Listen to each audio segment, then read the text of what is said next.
Hello and welcome to our long-awaited update to Earl Nightingale's classic, The Strangest Secret. The Strangest Secret was a 1956 spoken word record by Earl Nightingale which sold over 1 million copies and received the first gold record for the spoken word. Now this recording pretty much single-handedly launched business motivation as a business. In 1950, Earl Nightingale was inspired by the words, "We become what we think about," in Napoleon Hill's classic book, Think and Grow Rich. I'm sure you've read it because that's one book that you just can't live without. Now, this was at the same time that Earl bought an insurance agency. He provided weekly motivational speeches to the agency's sales staff, and in 1956, he recorded a motivational speech, get this, to be played while he was going away on holiday. Yep, he was going on vacation and he thought, do you know what, I'd love my staff to be able to hear my voice motivating them while I'm sunning myself on the beach.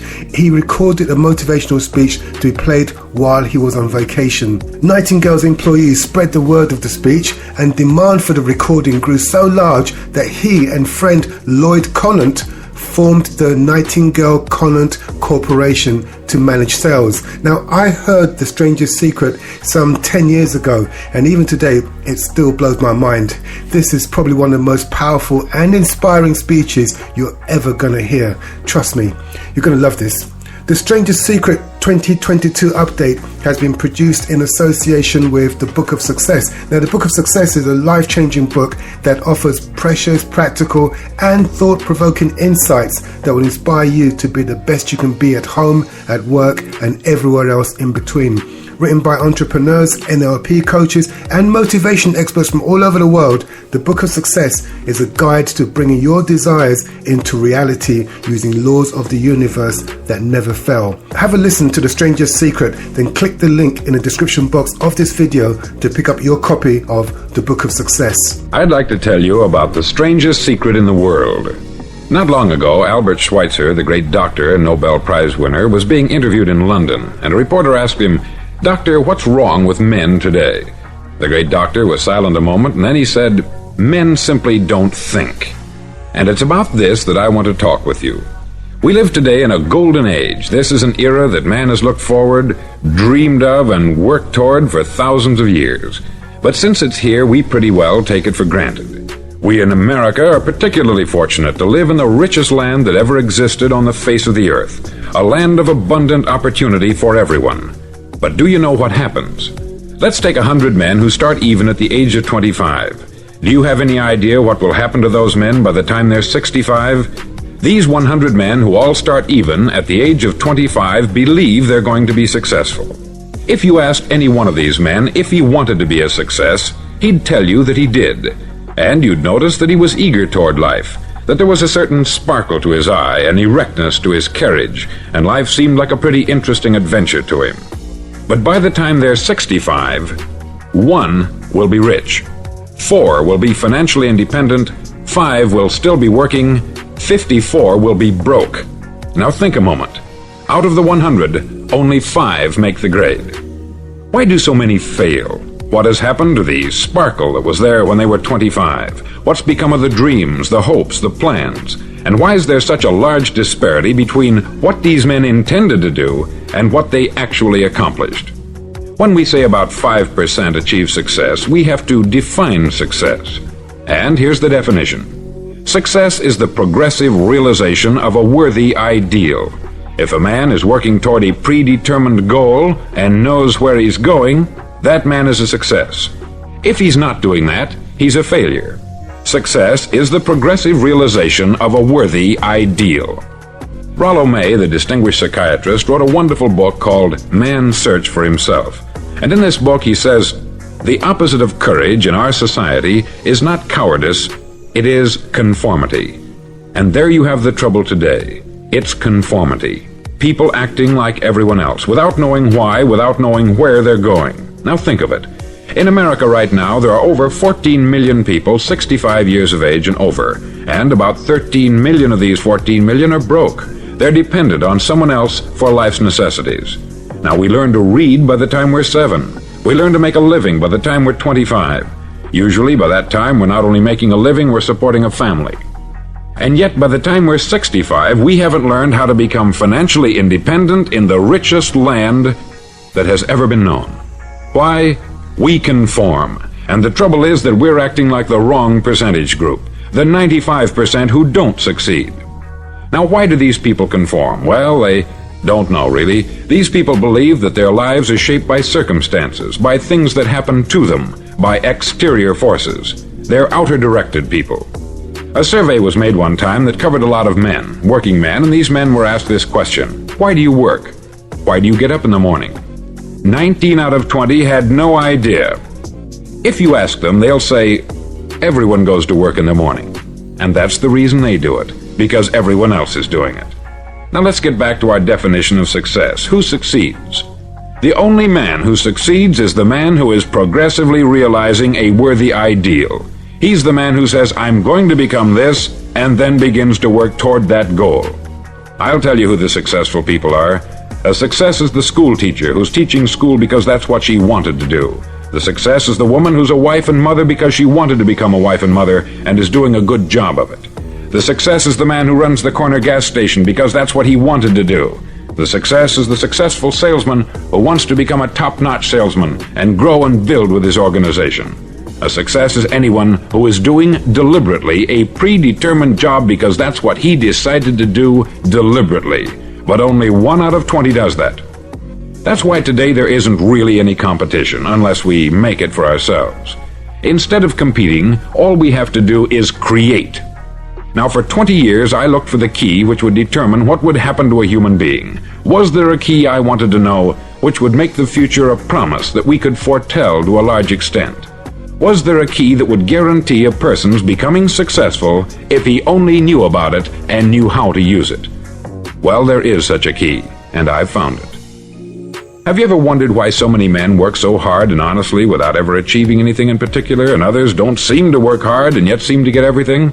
They have the magic touch. You've heard them say that about someone. Everything he touches turns to gold.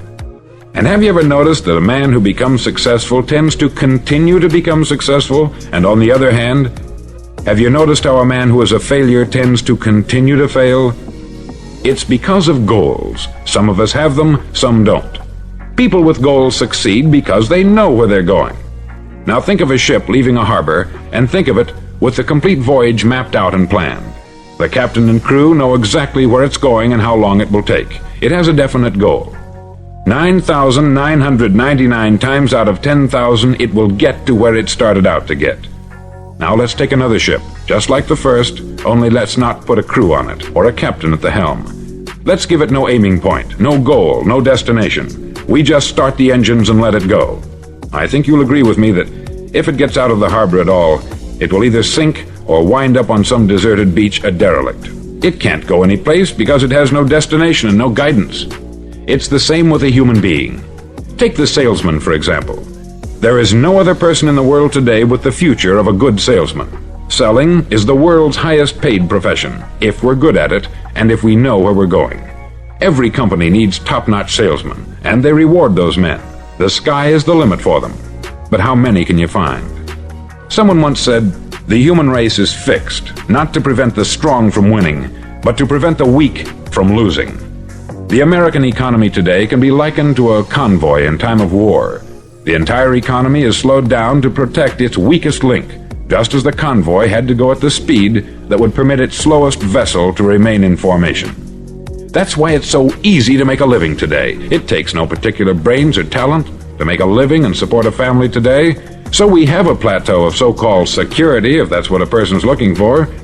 But we do have to decide how high above this plateau we want to aim for.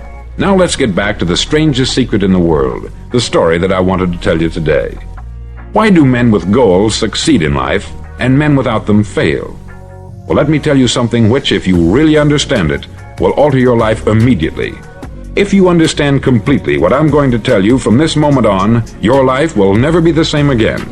You'll suddenly find that good luck just seems to be attracted to you. The things you want just seem to fall in line. And from now on, you won't have the problems, the worries, the gnawing lump of anxiety that perhaps you've experienced before. Doubt, fear, well, they'll be things of the past. Here's the key to success and the key to failure. We become what we think about. Now let me say that again. We become what we think about. Throughout all history, the great wise men and teachers, philosophers and prophets have disagreed with one another on many different things. It is only on this one point that they are in complete and unanimous agreement. Listen to what Marcus Aurelius, the great Roman emperor, said. He said, "A man's life is what his thoughts make of it." Disraeli said this, "Everything comes if a man will only wait. I have brought myself by long meditation to the conviction that a human being with a settled purpose must accomplish it, and that nothing can resist a will that will stake even existence for its fulfillment." Ralph Waldo Emerson said this, "A man is what he thinks about all day long." William James said, "The greatest discovery of my generation is that human beings can alter their lives by altering their attitudes of mind." And he also said, "We need only in cold blood act as if the thing in question were real, and it will become infallibly real by growing into such a connection with our life that it will become real. It will become so knit with habit and emotion that our interest in it will be those which characterize belief." He also said this, "If you only care enough for a result, you will almost certainly attain it. If you wish to be rich, you will be rich. If you wish to be learned, you will be learned. If you wish to be good, you will be good. Only you must then really wish these things, and wish them exclusively, and not wish at the same time 100 other incompatible things just as strongly." In the Bible you read, in Mark 9:23, "If thou canst believe, all things are possible to him that believeth." Dr. Norman Vincent Peale said this, "This is one of the greatest laws in the universe. Fervently do I wish I had discovered it as a very young man. It dawned upon me much later in life, and I've found it to be one of the greatest, if not my greatest discovery, outside of my relationship to God. And the great law, briefly and simply stated, is that if you think in negative terms, you'll get negative results. If you think in positive terms, you will achieve positive results. That is the simple fact which is at the basis of an astonishing law of prosperity and success. In 3 words, believe and succeed." William Shakespeare put it this way, "Our doubts are traitors, and make us lose the good we oft might win by fearing to attempt." George Bernard Shaw said, "People are always blaming their circumstances for what they are. I don't believe in circumstances. The people who get on in this world are the people who get up and look for the circumstances they want, and if they can't find them, make them." Well, it's pretty apparent, isn't it? And every person who discovered this for a while believed that he was the first one to work it out. We become what we think about. Now it stands to reason that a person who's thinking about a concrete and worthwhile goal is going to reach it, because that's what he's thinking about. And we become what we think about. Conversely, the man who has no goal, who doesn't know where he's going, and whose thoughts must therefore be thoughts of confusion and anxiety and fear and worry, becomes what he thinks about. His life becomes one of frustration, fear, anxiety, and worry. And if he thinks about nothing, he becomes nothing. Now, how does it work? Why do we become what we think about? Well, I'll tell you how it works as far as we know. Now, to do this, I want to tell you about a situation that parallels the human mind. Suppose a farmer has some land, and it's good, fertile land. Now, the land gives the farmer a choice. He may plant in that land whatever he chooses. The land doesn't care. It's up to the farmer to make the decision. Now, remember, we're comparing the human mind with the land, because the mind, like the land, doesn't care what you plant in it. It will return what you plant, but it doesn't care what you plant. Now, let's say that the farmer has 2 seeds in his hand. One is a seed of corn, the other is nightshade, a deadly poison. He digs 2 little holes in the earth and he plants both seeds, one corn, the other nightshade. He covers up the holes, waters, and takes care of the land, and what will happen? Invariably, the land will return what is planted. As it's written in the Bible, "As ye sow, so shall ye reap." Remember, the land doesn't care. It will return poison in just as wonderful abundance as it will corn. So up come the 2 plants, one corn, one poison. Now, the human mind is far more fertile, far more incredible and mysterious than the land, but it works the same way. It doesn't care what we plant. Success, failure. A concrete worthwhile goal, or confusion, misunderstanding, fear, anxiety, and so on. But what we plant, it will return to us. You see, the human mind is the last great unexplored continent on the earth. It contains riches beyond our wildest dreams. It will return anything we want to plant. Now you might say, well, if that's true, why don't people use their minds more? Well, I think they've figured out an answer to that too. Our mind comes as standard equipment at birth. It's free, and things that are given to us for nothing we place little value on. Things that we pay money for, we value. The paradox is that exactly the reverse is true. Everything that's really worthwhile in life came to us free. Our mind, our soul, our body, our hopes, our dreams, our ambitions, our intelligence, our love of family and children and friends. All these priceless possessions are free, but the things that cost us money are actually very cheap and can be replaced at any time. A good man can be completely wiped out and make another fortune. He can do that several times. Even if our home burns down, we can rebuild it, but the things we got for nothing, we can never replace. The human mind isn't used merely because we take it for granted.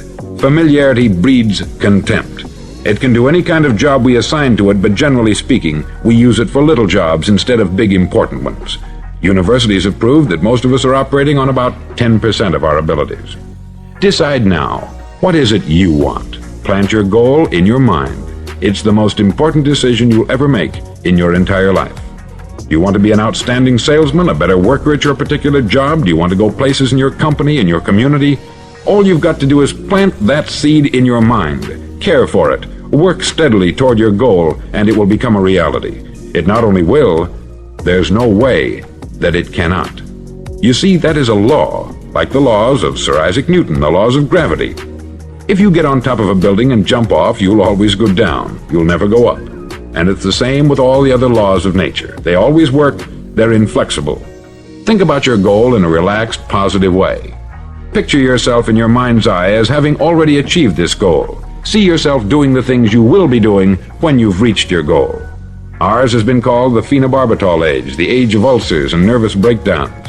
At a time when medical research has raised us to a new plateau of good health and longevity, far too many of us worry ourselves into an early grave trying to cope with things in our own little personal ways, without learning a few great laws that will take care of everything for us. These things we bring on ourselves through our habitual way of thinking. Every one of us is the sum total of his own thoughts. He is where he is because that is exactly where he really wants to be, whether he'll admit that or not. Each of us must live off the fruit of his thoughts in the future, because what you think today and tomorrow, next month and next year, will mold your life and determine your future. You're guided by your mind. I remember one time I was driving through Arizona and I saw one of those giant earth-moving machines roaring along the road at about 35 miles an hour with what looked like 20 tons of dirt in it, a tremendous, incredible machine, and there was a little man perched way up on top with the wheel in his hands guiding it. And as I drove along, I was struck by the similarity of that machine to the human mind. Just suppose you're sitting at the controls of such a vast source of energy. Are you going to sit back and fold your arms and let it run itself into a ditch? Or are you going to keep both hands firmly on the wheel and control and direct this power to a specific, worthwhile purpose? It's up to you. You're in the driver's seat. You see, the very law that gives us success is a two-edged sword. We must control our thinking. The same rule that can lead a man to a life of success, wealth, happiness, and all the things he's ever dreamed of for himself and his family, that very same law can lead him into the gutter. It's all in how he uses it, for good or for bad. This is the strangest secret in the world. Now, why do I say it's strange, and why do I call it a secret? Actually, it isn't a secret at all. It was first promulgated by some of the earliest wise men, and it appears again and again throughout the Bible. But very few people have learned it, understand it. That's why it's strange, and why, for some equally strange reason, it virtually remains a secret. I believe that you could go out and walk down the main street of your town and ask one man after another what the secret of success is, and you probably wouldn't run into one man in a month who could tell you. Now, this information is enormously valuable to us if we really understand it and apply it. It's valuable to us not only for our own lives, but the lives of those around us, our family, employees, associates, and friends. Life should be an exciting adventure. It should never be a bore. A man should live fully, be alive. He should be glad to get out of bed in the morning. He should be doing a job he likes to do because he does it well. One time I heard Grove Patterson make a speech, the editor-in-chief of the Toledo Daily Blade, and as he concluded his speech, he said something that I've never forgotten. He said something like this: "My years in the newspaper business have convinced me of several things, among them that people are basically good, and that we came from someplace, and we're going someplace. So we should make our time here an exciting adventure. The architect of the universe didn't build a stairway leading nowhere." And the greatest teacher of all, the carpenter from the plains of Galilee, gave us the secret time and time again. As ye believe, so shall it be done unto you. I've explained the strangest secret in the world and how it works. Now I want to explain how you can prove to yourself the enormous returns possible in your own life by putting this secret to a practical test. I want you to make a test that will last 30 days. Now it isn't going to be easy. If you'll give it a good try, it will completely change your life for the better. Back in the 17th century, Sir Isaac Newton, the English mathematician and natural philosopher, gave us some natural laws of physics which apply as much to human beings as they do to the movement of bodies in the universe. Now, one of these laws is that for every action, there is an equal and opposite reaction. Simply stated, as it applies to you and me, it means we can achieve nothing without paying the price. The results of your 30-day experiment will be in direct proportion to the effort you put forth. To be a doctor, you must pay the price of long years of difficult study.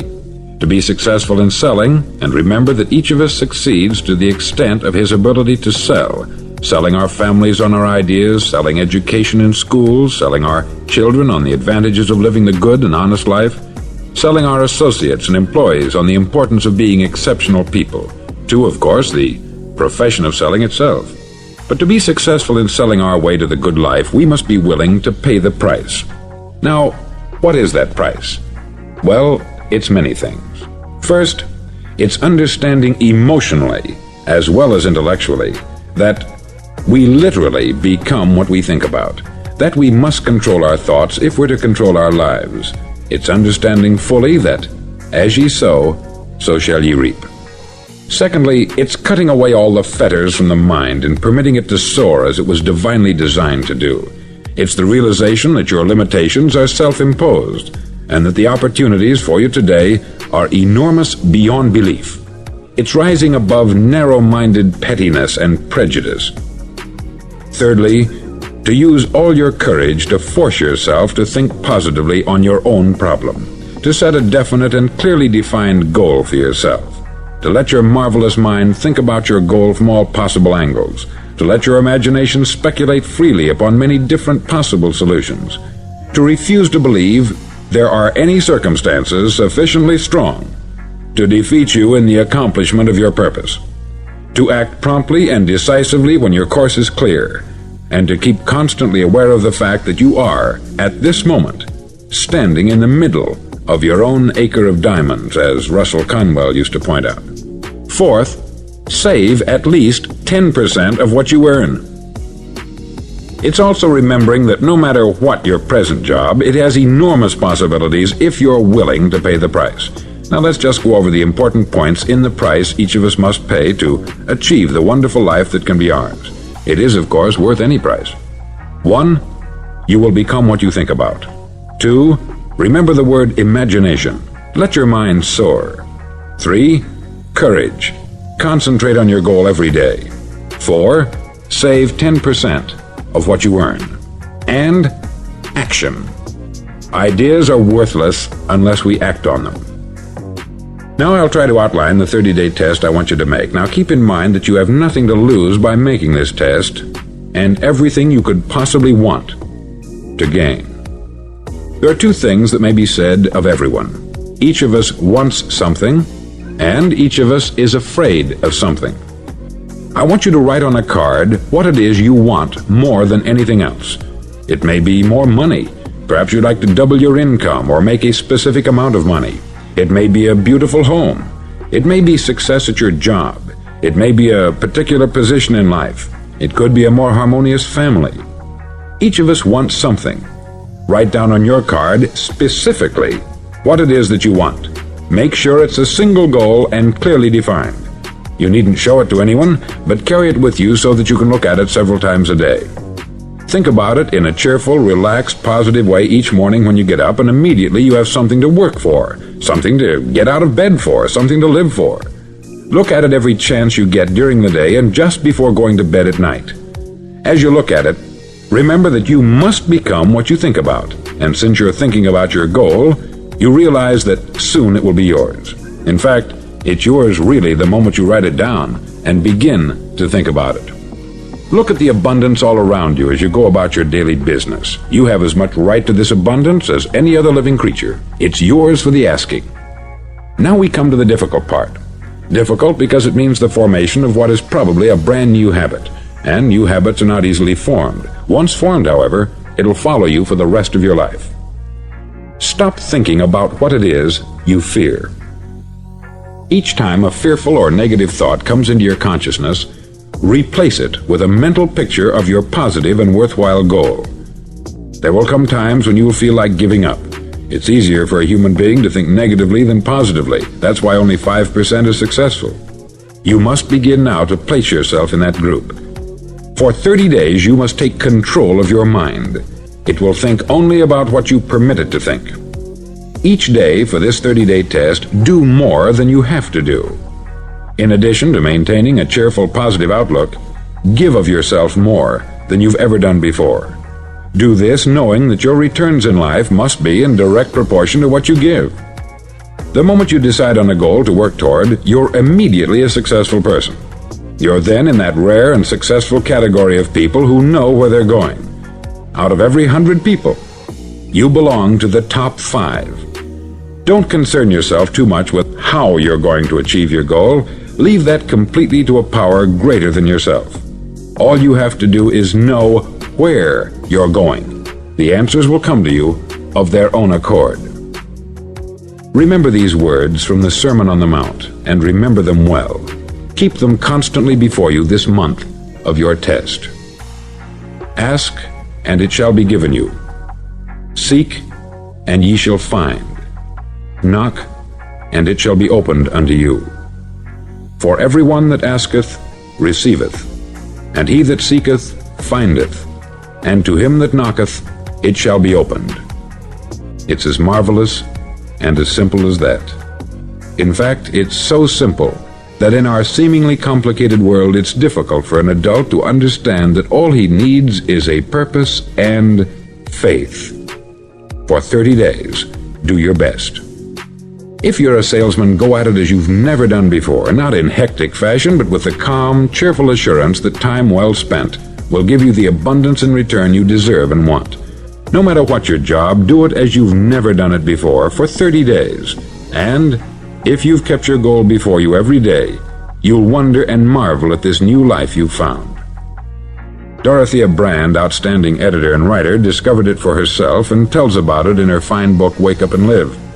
Her entire philosophy is reduced to the words, act as though it were impossible to fail. She made her own test with sincerity and faith, and her entire life was changed to one of overwhelming success. Now you make your test for 30 full days. Don't start your test until you've made up your mind to stick with it. You see, by being persistent, you're demonstrating faith. Persistence is simply another word for faith. If you didn't have faith, you would never persist. If you should fail during your first 30 days, by that I mean suddenly find yourself overwhelmed by negative thoughts, you've got to start over again from that point and go 30 more days. Gradually your new habit will form until you find yourself one of that wonderful minority to whom virtually nothing is impossible. Don't forget the card. It's vitally important as you begin this new way of living. On one side of the card, write your goal, whatever it may be. On the other side, write the words we've quoted from the Sermon on the Mount. Ask, and it shall be given you. Seek, and ye shall find. Knock, and it shall be opened unto you. Nothing great was ever accomplished without inspiration. See that during these crucial first 30 days, your own inspiration is kept at a peak. Above all, don't worry. Worry brings fear, and fear is crippling. The only thing that can cause you to worry during your test is trying to do it all yourself. Know that all you have to do is hold your goal before you. Everything else will take care of itself. Remember also to keep calm and cheerful. Don't let petty things annoy you and get you off course. Now, since making this test is difficult, some may say, well, why should I bother? Well, look at the alternative. No one wants to be a failure. No one really wants to be a mediocre individual. No one wants a life constantly filled with worry, fear, and frustration. Therefore, remember that you must reap that which you sow. If you sow negative thoughts, your life will be filled with negative things. If you sow positive thoughts, your life will be cheerful, successful, and positive. Now, gradually, you will have a tendency to forget what you've heard on this record. Play it often. Keep reminding yourself of what you must do to form this new habit. Gather your whole family about and listen to what's been said here at regular intervals. You know, most men will tell you that they want to make money without understanding the law. The only people who make money work in the mint. The rest of us must earn money. This is what causes those who keep looking for something for nothing or a free ride to fail in life. The only way to earn money is by providing people with services or products which are needed and useful. We exchange our product or service for the other man's money. Therefore, the law is that our financial return will be in direct proportion to our service.